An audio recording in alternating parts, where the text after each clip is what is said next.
السلام عليكم، تحياتي لكم. مساء الخير. الساعة 7 مساء من سراييفو البوسنة والهرسك. اللهم صل وسلم وبارك على سيدنا محمد وعلى آله وصحبه وسلم تسليما كثيرا. تحياتي حب واحترام وتقدير للمتابعين ديالنا القدام والجداد، وتحيات الناس اللي كديرنا البصمه وتا اللي ما كديرهاش، من الله يسامحها العواشر هادي. وكنقول لكم مبروك عواشركم، كل عام وانتم بخير وصحه وسلام.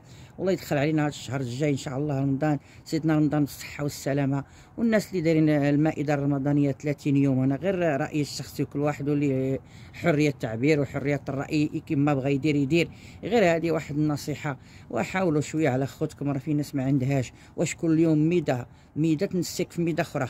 تحياتي لكم، وهذه غير نصيحه. حاولوا شويه من هذيك الاكلات وديك الوليمات بزاف. وما عرفتش اخوتي واش عندكم الوقت باش تغسلوا دوك الماعن، وكيفاش غتمشيو للتراويح، وكيفاش غادي. راه هذا شهر الغفران، راه شهر واحد في العام.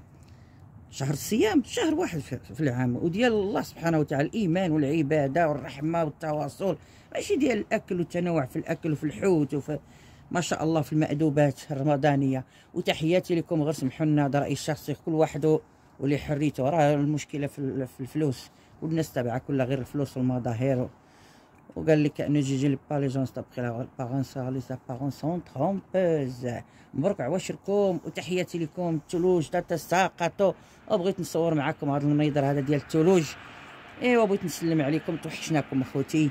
وتحيه للجميع، واللي مريض الله يشافيه، واللي ميت في هذه العواشر كنطلبوا ليه الرحمه والمغفره، واللي ما عندوش يا ربي تعطيه وتقضي حاجته وتفرج عليكم، واللي محبوس في هذه العواشر تنموت يا ربي نطلبوا ليه يا ربي يفكك الاسر ديالو يا ربي بوجه النبي محمد عليه الصلاه والسلام. والترحمه اخوتي، واللي عنده شي واحد مخاسم مع امه يمشي عندها. غير كلمات بغيت نقول لكم سبيل الله، راه عرفتكم قاريين وواعيين وفاهمين، ولكن مرات كتجاهلوا، ومرات الكبرياء ديال بنادم وديك النفس اللي عندكم ما كترضاوش تمشي عندكم وتطلبوا منها المساعده. الله يهديكم الوالده هذيك، وتهلا في موتكم اخوتي. والام راه هي تبقى غير ام، ضربك السلخه تعيرك تنهيك راه في مصلحتك. والله يهديكم. راه العواشر هذه كنعرف عائلات، علاش قلت لكم هذه الكلمه هذه؟ لان كنعرف عائلات لحد الان والله حتى في العواشر ما كيضربوش التليفون، تا هو يعيطوا التليفون لوالديهم. والله يهدي ما خلق اخوتي. راه الام كتبقى تخون حتى تموت الوالده باش يبقى يبكيو عليها. قال لك عطيني كلمه وانا حي، ما تعطينيش واحد الصفحات مجده عليا بعد ما ماتي وانا حي. مجدني اخويا وشكرني. هذا راه الوالدين ولا الاخوان ولا الاخوات اللي مخاسمين مع خوتهم. تنطلب لكم اخوتي الهدايه في هذا الشهر الغفران مهما يكون.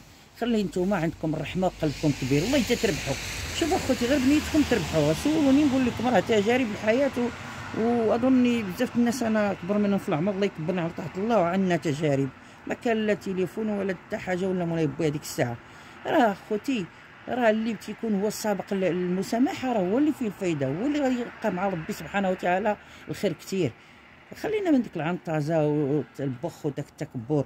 واش لا نتخاسم انسان مع امه مخاسم مع امه كتسنى هي تسامحه؟ وانا على الشيطان. الله يهديكم، هذه غير كلمه نصيحه وسمحوا لي، ما تسمعوش كاع كلامي. ها كنقول خليني ندوي، كل واحد وحريته. تحياتي لكم، لان الانسان ما كيحسش بها تاتي تيضربك وكينغزك واحد النغزه وليداتك باش تعرفي بحق الوالدين. وتحياتنا، الله يسمح لنا من الوالدين. اللهم صل وسلم وبارك على سيدنا محمد وعلى اله وصحبه وسلم تسليما كثيرا. مبروك عواشركم، والله يقضي حاجتكم، والله يفتح لكم باب الملاقه يا ربي بجاه النبي، ويرزقكم رزق الخاتمه، حسن الخاتمه وراحه البال والرزق الحلال. وتهلاو، الله يستع في رزقكم، والله ينور لكم طريقكم. وراه غير شو كلمات قلتهم ضارني في خاطري، مع كنشوفها على عيني شي حوايج وانتم عارفين حنا شويه. الله يهدي ما خلق. هذا ما نقول اخوتي. وتراحموا اخوتي وتسامحوا، راه اللي كيتسامح راه والله تيربح في الاخير. ان التسامح من شيم الاخلاق ومن شيم الشجعان. وتحياتي لكم، مبروك عليكم سيدي رمضان على الابواب، ومرحبا.